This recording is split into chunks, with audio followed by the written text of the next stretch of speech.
Osmo Action Tutorial. Get started. Osmo Action is convenient and easy to use. Press the quick switch button and switch to video mode. Set the resolution and frame rate. Enable Rock Steady to capture stable and smooth footage.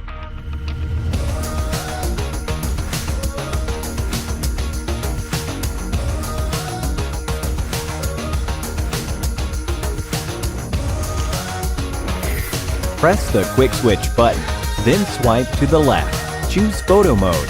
Now you can take pictures with Osmo Action. Go to the playback interface to check videos and photos after shooting.